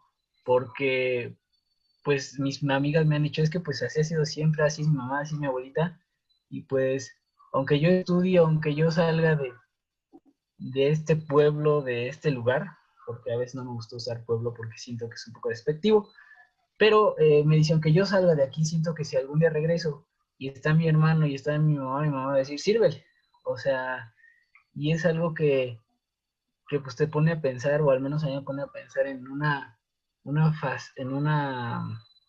en un proceso de asimilación de todo eso que tenemos. Y yo creo que sí está muy cañón, ¿no? Está muy difícil, pero creo que pues, como científicos sociales tenemos que seguir aprendiendo, seguir mm, en este proceso, ¿no? Gracias, Emiliano. Y por ahí dice Quetzali también, sí, eso es muy común en los pueblos. A mí también me pasa todo el tiempo tener que llegar a mi pueblo y que pretendan que yo le haga las cosas a mis tíos o abuelo, como servirles la comida o plancharles la ropa, sí. Y es, como dicen, súper común. Yo tenía una estudiante ahí en la ENA, bueno, tenía porque ya no es mi estudiante, pero lo fue. Ella era de los Altos de Jalisco, su familia. Entonces, me acuerdo que cada vacación que iba para allá, pues regresaba toda indignada, ¿no? ¿Cómo te fue Eli, en tu viaje? No, muy mal. Tenía 21 años en ese momento ella. Llegaba y lo primero que le decían es que cuándo se iba a casar y que si los hijos y que no sé qué, porque sus primas, ya tenían tantos hijos cada una y ella tenía 21 años y no se había casado. Entonces, ¿cómo era posible, no? Y obviamente, bueno, aquí dice Mariana, pero me pongo, sí, en casa de mis abuelos me pasa todo el tiempo, pero me pongo rebelde, sí, pues ella se ponía rebelde, llegó una vez y dijo, ya, los mandé a todos al diablo, ya les dije que pues yo me voy a casar cuando se me dé la gana, si me caso, y si no me caso, pues también, no les debe de importar eso, que vivo en otro espacio y que aquí pues no necesariamente te tienes que casar a fuerza, y menos antes de los 20 años. Entonces, pues ya puso a pensar también un poco a las primas, ¿no? Y sobre todo, las que lo van a pensar más, pues van a ser sus sobrinas. Cuando la vean a ella, como decía Cintia hace un momento, y que la vean como ejemplo, pues va a cambiar algunas cosas. Y pensé en otro ejemplo como más profundo. Esto lo relacioné con una tesis de una compañera que se llama Alejandra Araiza. Ella trabajó en una comunidad zapatista, Roberto Barrios, allá en Chiapas. Entonces, ella se dedicó a estudiar a las mujeres zapatistas indígenas, casi todas celtales o tzotziles, pero no a las que nosotros vimos en los medios, no a las comandantas, sino a las chicas pues, del movimiento de base. Y se dio cuenta que ella analiza como la generación de las mamás y la generación de las chicas, y las analiza por varios años, por lo menos los años de la milicia, la parte como más armada, que pues no duró mucho tiempo tampoco. A ella le significó cambiarse de comunidad, moverse hacia los caracoles y ver cosas diferentes.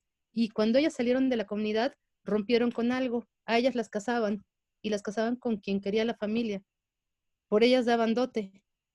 La dote es una práctica horrible que pasa igual en estos sectores de los pueblos, como decía Emiliano, o también en los sectores altos. Le pones precio a la hija, pagas por la hija, ¿no? Para que se case. Entonces, en realidad, pues es esto que Gail Rubin ha llamado venta de mujeres, tráfico de mujeres. Son usos y costumbres. Pero lo que se dio cuenta es que estas chicas regresaron a sus comunidades. Obviamente cuando regresaron pues las veían mal y las mujeres malas y todo eso. Se casaron con quien quisieron, las que no se casaron jugaban básquetbol, habían despertado en ellas el interés por estudiar una carrera. O sea, un cambio significativo entre las mamás y ellas. Y en un lugar donde los usos y costumbres son así súper arraigados, ¿no? Entonces algo pasó ahí. Y para esa generación, pues cambiaron las cosas totalmente, con el costo que tienen los cambios, como decíamos, que la comunidad te haga el feo, que te critique, que te rechace, que te aísle, pero ellas hicieron de su vida lo que quisieron. Dice Quetzale, y eso es lo importante del feminismo descentralizado, exacto. Entonces, ellas a su modo y conforme lo que tenían que luchar en su espacio de origen, ¿no? Porque esa es una preocupación que no tienen muchas de las mujeres que viven en espacios urbanos. Tenemos otras, ¿no? Pero por lo menos decidimos si nos queremos casar, si no, en la mayor parte de los casos, ¿no? Decidimos sobre nuestra sexualidad. Ahora, pero en ese momento para esas chicas, como sigue siendo para muchas chicas en muchas comunidades, antes de que nazcan casi casi ya las tienen casadas con alguien, ¿no? Y con alguien con quien ellas no quieren nada muchas veces, ¿no? esta tradición en México de los raptos, por ejemplo, ¿no? A muchas de nuestras abuelas, bisabuelas las raptaban. O sea, no les preguntaban, a veces era, si bien era como un rapto actuado, ¿no? Pero la mayor parte de las veces no. Eran hombres mayores, además, pues encadenadas a tener cuantos hijos les trajera la naturaleza, ¿no? O Dios, según su concepción. Entonces, pues ver a la mujer como una máquina de parir. Y esto pues está arraigado en muchos usos y costumbres. ¿Cómo irlo arrancando? Pues solamente las generaciones van a hacer, y el tiempo van a hacer lo suyo, pero siempre induciendo el cambio. Si no hay un disruptor de cambio, las cosas permanecen igual. Si lo hay, las cosas pueden manifestarse de otra forma. No inmediata, algunos efectos sí, otros, los más significativos, tomarán tiempo, pero llegarán. No sé si tengan algún otro comentario.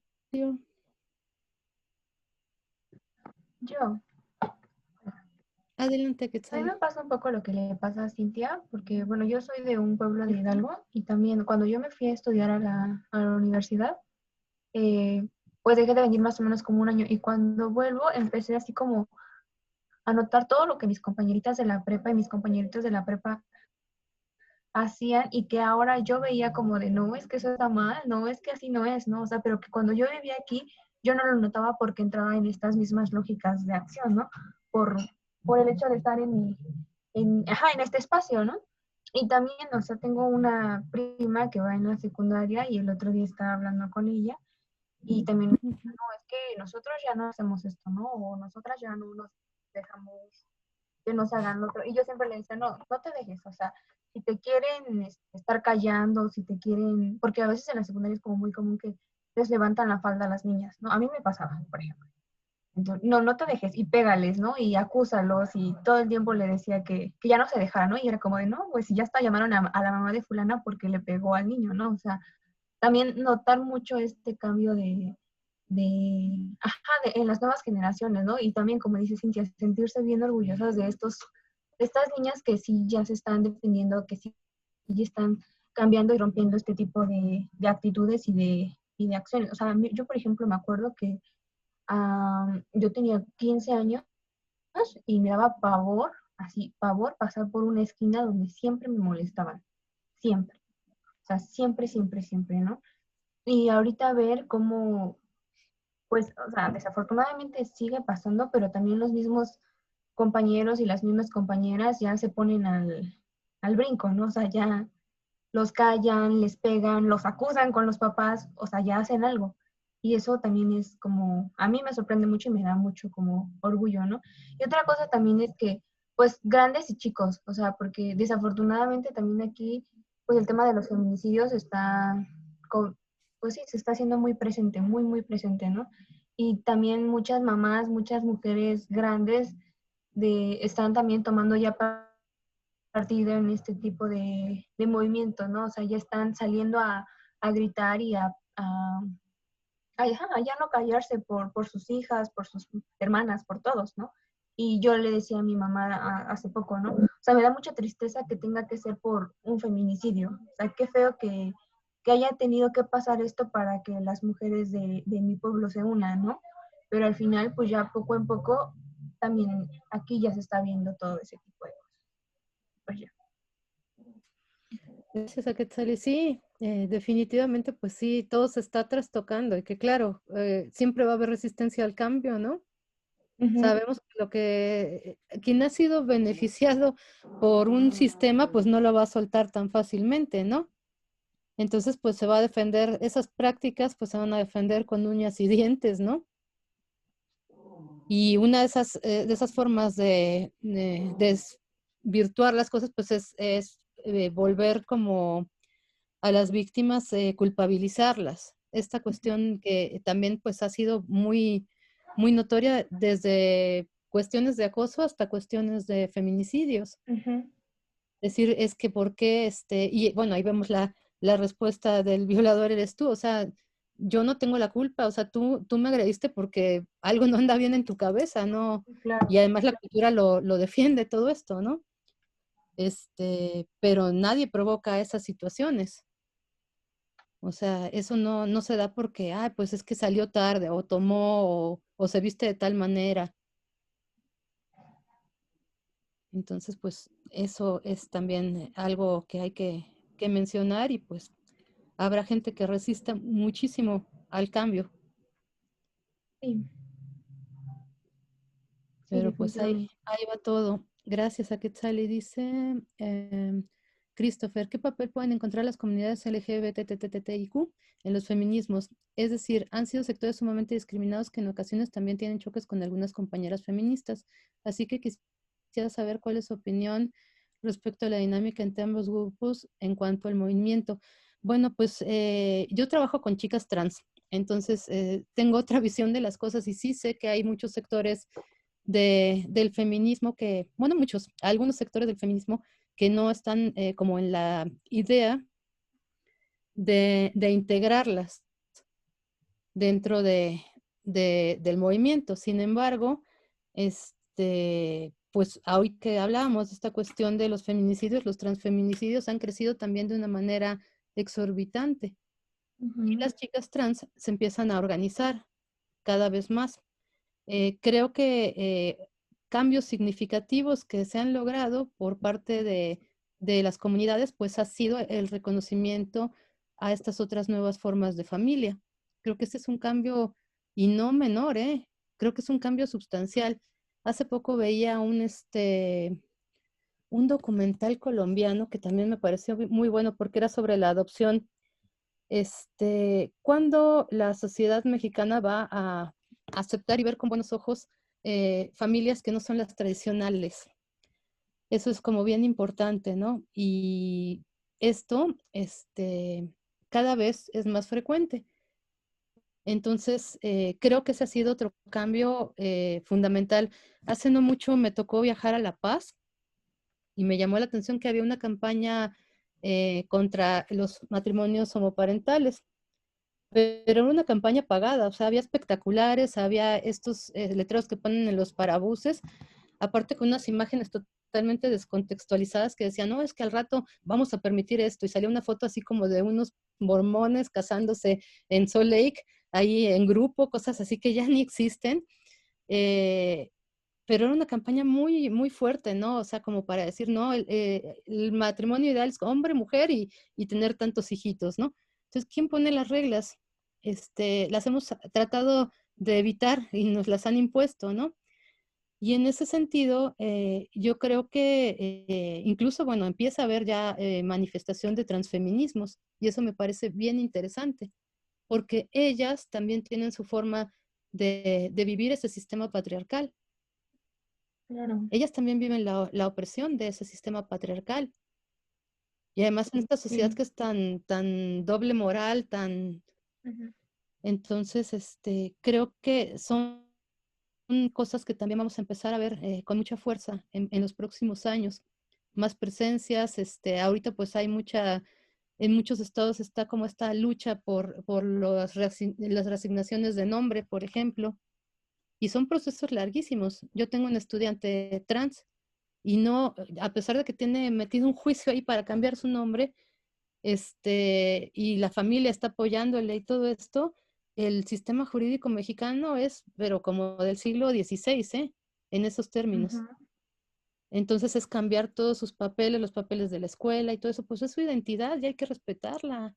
O sea, no queda de otra, le guste o no el sistema. Entonces, sí, Ujú. creo que todavía los feminismos tienen que dialogar en ese sentido. Gracias, Christopher. Adriana, ¿qué opina del argumento de las feministas radicales de que las mujeres trans no son consideradas dentro del movimiento porque no han tenido la misma experiencia de opresión que una mujer cis? Sí, es justo lo que comentábamos, que no sé, en primero, bueno, no me gusta mucho llamar de feminismo radical, yo creo que todo el feminismo lo es, ¿no? O era menos, que decíamos, eran menos radicales las mujeres sufragistas, no, también eran radicales en su tiempo y en su contexto. Y sí, me he topado con muchas compañeras que no conciben que las mujeres trans hayan vivido lo mismo, pero desde mi perspectiva, pues lo han vivido igual y hasta peor, Ujú. Yo también creo que lo han vivido porque peor. exacto, en términos del cuerpo, de la experiencia corporal, pues han vivido procesos muy fuertes. No solamente me refiero a la resignación, me refiero pues simplemente a gestionar su identidad frente a los otros. Porque ellas han dado un paso adelante. O sea, el género dio un paso adelante cuando dijo, esta es una categoría culturalmente impuesta y como es cultural, se puede cambiar. Estamos conscientes que va a llevar tiempo, pero eso fue como el gran avance del género. Pero ahí la disyuntiva estaba entre lo biológico y lo cultural, diciendo que lo biológico no, lo biológico ha justificado cualquier tipo de arbitrariedad. O sea, el criterio de raza, pues es un criterio biológico y que a la gente le asignaran el lugar que ocupaba en el mundo por nacimiento, pues está así como que terrible, ¿no? Entonces, en ese sentido, lo que han demostrado las mujeres trans es que lo biológico también se puede cambiar. Estamos viviendo esa revolución cultural, pero también una revolución. Entonces, obviamente, pues la resistencia de muchos sectores es mayor, incluso de estos sectores que mencionaba Adriana, de algunos sectores feministas. Pero no creo que a todas les preocupe mucho, a todas las chicas trans, ¿eh? Ellas están ahora sí que armando su propio repertorio de organización como movimiento, visualización ante la sociedad y pues también esa lucha por los derechos, ¿no? Y ahí entran todos los derechos, incluso cuestiones que tienen que ver con la escuela, con el trabajo, con todo, porque esto pues a muchas de ellas también por su asignada se les ha negado, ¿no? Ujú. Entonces, pues sí, obviamente no todo está dicho y hay muchísimo que trabajar. Esa agenda feminista pues tiene que irse reconstruyendo, deconstruyendo y demás, dialogando. Y sobre todo pues visibilizándose.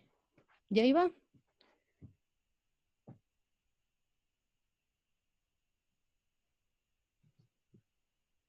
Muy bien, ¿alguien más? No sé si tengan... Pues, Caníbal, ¿algo? ¿No? ¿Quieres agregar? ¿Puedo? ¿A quién? Sí, tú, sí, tú. Antes de Cintia, mejor. Después de Cintia, mejor. Ah, bueno, es que escuchándola también, ¿no? Cuando mencionaba igual que el feminismo, ¿no? Sigue a veces siendo un término incómodo, e incluso parte de la teoría se utilizaba, ¿no? Al decir estudios de género con tal de no decir feminismo. Cualquier, casi otro tipo de, como casi de eufemismos, ¿no? Que incluso parte como el declararse feminista es casi como salir del closet, ¿no? O sea, como que a qué te vas a enfrentar realmente, ¿no? Mi duda es un poco, vaya, pues está ligada a parte de este estigma que se le tiene al feminismo, ¿no? Y que incluso muchas mujeres que si bien están emprendiendo una lucha, que bien están con sus propias rupturas, con sus propias dislocaciones, se rehúsan mucho a este término, ¿no? O sea, aún renuncian a él, incluso, bueno, he visto el caso, ¿no? De muchas mujeres que, bueno, madres o familias que hasta que no se encuentran en una situación, eh, vaya, a una situación difícil, es cuando llegan a tener ciertos encuentros con el feminismo, ¿no? O sea, cuando empiezan a converger, por así decirlo, los movimientos activistas desaparecidos con los feminismos, ¿no? Sin embargo, mi duda va un poquito a esto, ¿no? De todas estas mujeres, también grupos que se rehusan un poco al feminismo, incluso parte de las zapatistas, ¿no? Que muchas veces ellas no se consideraban feministas como tal, sino mujeres que luchan. ¿No? Es como, o sea, ¿cómo se puede entender esto, no? A mí igual en algún momento me causaba mucho conflicto esto, ¿no? El entender que a veces también el feminismo, quiera o no, también tiene una carga pesada, ¿no? Como quien dice de este feminismo blanco, ¿no? Y el querer meter todo dentro del feminismo, pues es demasiado pesado o a veces muy violento, ¿no? O el decir, si eres una mujer que está emprendiendo su lucha, que se está rebelando, que está a fuerzas tiene que ser feminismo, ¿no? Quizás en ese sentido yo lo entendía como un, bueno, mientras esté luchando, que se luche con el nombre que se quiera. Pero es más como ver qué opina al respecto, ¿no? Si puede esto generar ciertas fermentaciones, si se debe conciliar con el término de feminismo, o qué puede pasar ahí. Pues yo estaría en la idea de que sí, ¿no? Porque en principio eso es, ¿no? Se manifieste, como tú dices, muy respecto a ciertas realidades locales y todo, pero en su base sigue siendo pues parte de ese cuestionamiento a cómo ha funcionado el sistema patriarcal, y eso no es otra cosa que feminismo. Entonces creo que lo que hace falta es reapropiarse del término. O sea, porque además, bueno, no es una etiqueta puesta desde afuera, o sea, ese fue un concepto que pues las primeras mujeres inmersas en todas estas corrientes fueron adoptando con el tiempo, y que como bien señalabas, pues ya en los años 80 dicen, no, pues mejor maticemos como estudios de género, aparte sí hacemos como una distinción entre la parte del movimiento social y lo académico y todo, pero pues cuando tú decías, bueno, ¿y ustedes de dónde vienen, no? Ah, pues de las corrientes feministas. Incluso mucha gente, muchas mujeres que han participado en movimientos sociales y que tienen claramente reivindicaciones feministas, no les gusta que las nombren feministas. Y esto creo que para muchas no ha cambiado. Sin embargo, cada vez que veo como una página en Facebook con nombre feminismos tal y todo eso, digo, ah, pues ya estamos perdiendo un poquito ese estigma, ¿no? Reapropiando como toda la carga semiótica de esta palabra, y sobre todo, pues ahora poniéndole, como decíamos, ese, ese apellido respecto a lo que ha demandado cada uno de estos grupos, ¿no? Ellos mismos, o sea, cuando dicen feminismos afro, pues ya te están diciendo algo, ¿no? Por ejemplo, ahorita ese movimiento me parece súper interesante. Saben ustedes que apenas por primera vez en el censo de población se considera a la población afromexicana. Y dentro de la Ajá. población afromexicana, las mujeres afro tienen un movimiento súper sólido, súper fuerte, muy visible, y se asumen como feministas. O sea, como feministas y como feministas afro. Y yo les decía al principio de la exposición, feminismo tiene una carga fuerte, porque incluso puede ser para muchos una ofensa, ¿no? Yo sí escuchaba, cuando iba en la secundaria, en la prepa, le decían, ah, pues has de ser feminista, y todo el mundo, oh, así como horror, ¿no? Como si fuera una ofensa eso, ¿no? Como algo escandaloso. Este, pero creo que sí estamos en tiempos y está pasando que de alguna forma, pues está reivindicando el concepto. Y hacia allá deberíamos de apuntar. Gracias, Cintia. Marco, ¿creen que pueda hacer un comentario yo rápido? Dale, dale, dale. Bueno, cuando se tocó el punto acerca de las masculinidades, eh, bueno, a mí también me interesan. He estado como que en varios círculos de SOA, y siempre un tema tabú, inclusive dentro de estos círculos, es el sexo. O sea, cuando se llega al cómo tener sexo, eh, ya fuera de todas estas cargas machistas y todas estas cargas patriarcales, todo el mundo pareciera estar perdido y todo el mundo pareciera que no puede haber una sexualidad sin cargas de poder respecto a tu pareja, ¿no? Pues no, güey, no puede. Bueno, no, yo no tengo la respuesta. Dentro de los círculos tampoco se ha dado, entonces no sé cuál sea tal vez tu posición o un comentario respecto a. Uf, pues es que sí es un tema bastante complejo, pero a mí me llama mucho la atención que sí se esté discutiendo en los círculos que estudian toda la cuestión de las masculinidades. De hecho, veo con muy buenos ojos que se hagan ese tipo de espacios, ¿no? Leo con mucha atención los textos que se leen, que se proponen. Y sí, pues yo creo que el tema de la sexualidad, pues es algo que de alguna forma y digo yo también, toda la sociedad se siente como muy experta en la temática, y es de lo que menos sabemos, ¿no? A muchas generaciones le vendieron la sexualidad como una cuestión reproductiva y se lo siguen vendiendo así, ¿no? Como que era la única función de esa idea como muy judeocristiana, ¿no? Sin embargo, pues siempre fue como un tema tabú también, ¿no? Entonces, ahora algo que llama la atención sobre todo, pues son ya en la cuestión de comercio sexual, ahí hago un paréntesis, me parece también una discusión interesante la que se está dando ahí, ¿no? Hay abolicionistas y hay reivindicadoras y bueno, hay como muchas cuestiones porque finalmente lo que está en juego pues es el cuerpo de la mujer y las condiciones en las que está trabajando, ¿no? Y parecía ser, como decían, el oficio más viejo de la humanidad, ¿no? Sin embargo, pues no hemos terminado de entender las cosas, ¿no? Y de entender esa relación de poder que entrecruza todo, todo. O sea, nuestras relaciones con los otros son relaciones de poder, queramos o no. Todo esto de la, del biopoder y bueno, que ya por ahí seguramente han de haber leído. Entonces, obviamente, pues, sexual, pues también es una relación de poder. Una relación amorosa es una relación de poder. Una relación familiar es una relación de poder, porque así está estructurada toda la sociedad. Ahora, lo que se plantea acá, pues, es de alguna forma negociar.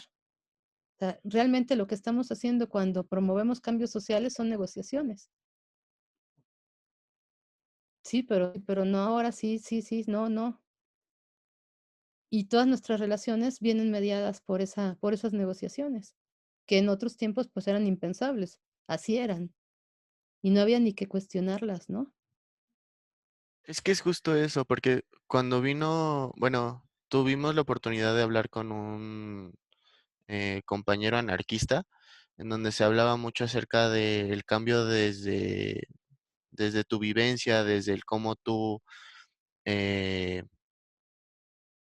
puedes llegar a generar un cambio desde tu trinchera, ¿no? O por lo menos yo así lo entendí, la parte última de la plática con este compañero.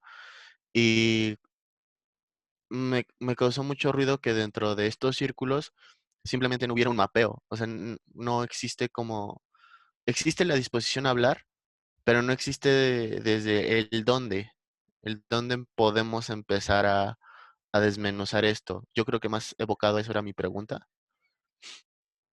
Ujú. Sí, no, pues es parte, ahora sí que de las mismas agendas que comentábamos de todos estos pendientes, ¿no? Todo lo que hay que discutir sobre lo que pensábamos que ya estaba todo dicho, ¿no? Así era. O sea, y vean, de veras que es bien interesante ese análisis transgeneracional. Véanse a ustedes mismos, vean a sus papás y vean a sus abuelos. Vean las experiencias que tuvieron, ahorita decías, bueno, en términos sexuales. Según en muchas de las familias este tema ni siquiera se toca, ¿no? O se toca así de manera muy matizada, ¿no? Llegaron unas abejitas y bla, bla, bla, ¿no? Pero, o sea, a veces ni siquiera podemos pensar, no, ¿por qué voy a pensar cómo tenían sexo mis abuelos, no?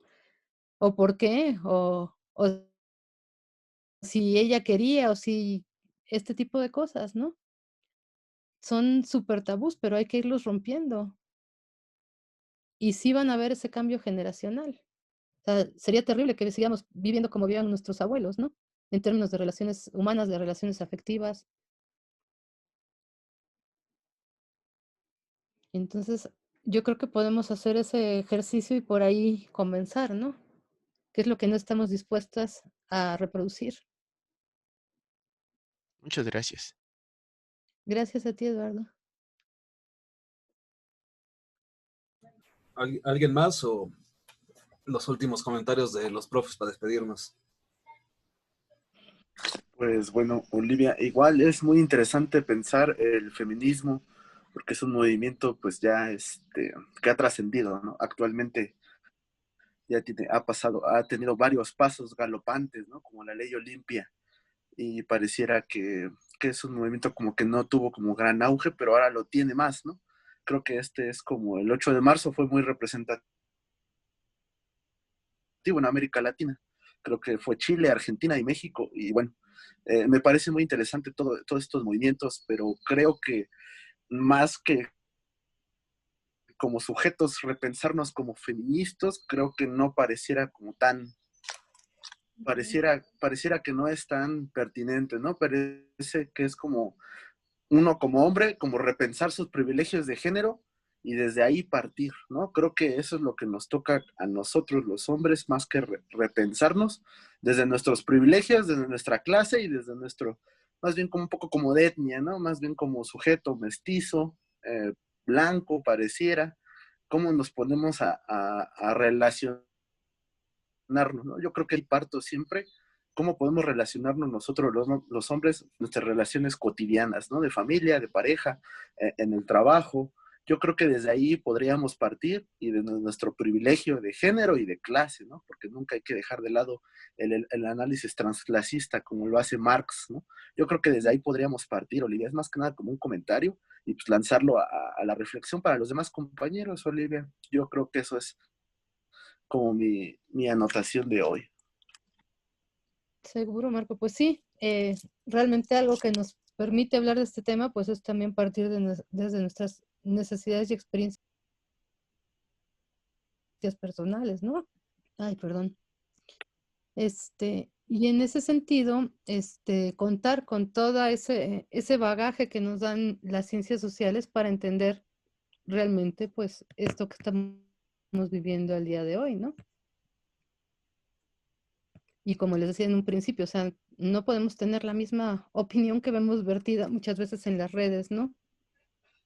No porque el sentido común sea malo, o sea, el sentido común sirve para muchas cosas. Efectivamente.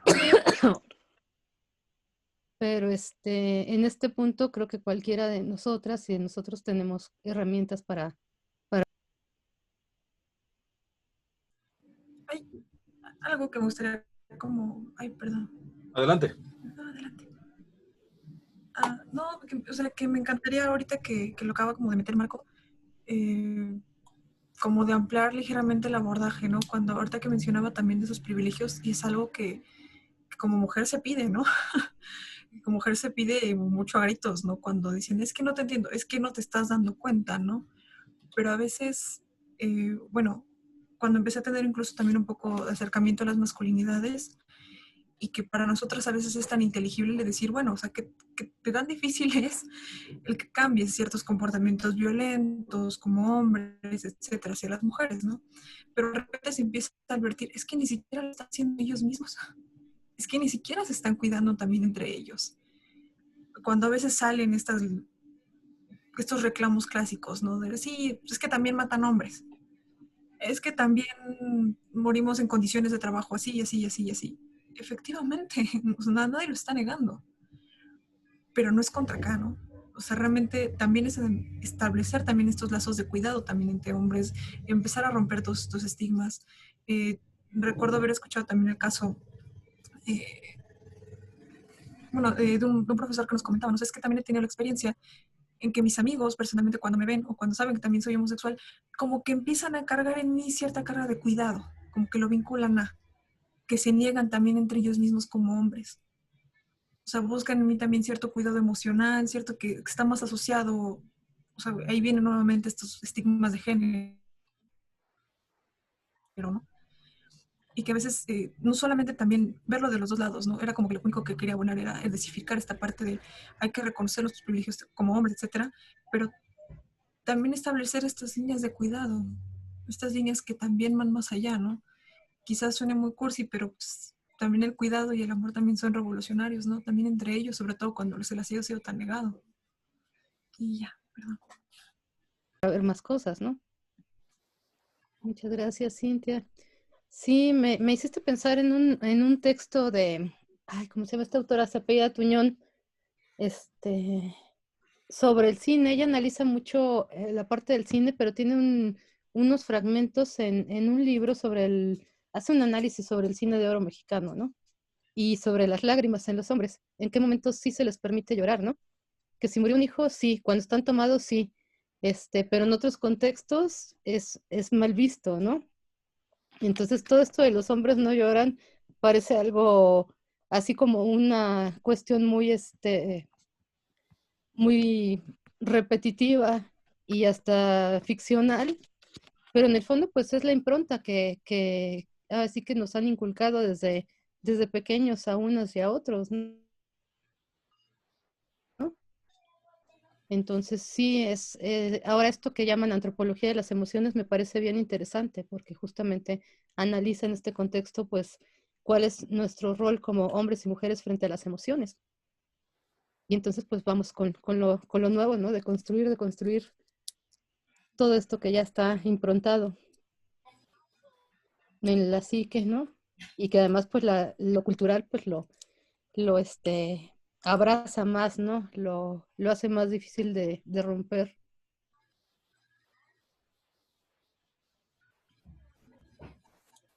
Pues, pues ya no hay nada más. Pues agradecerte, Olivia. Creo que tenemos mucho que aprender de todo esto que está ocurriendo, mucho que transformar, mucho que repensarnos.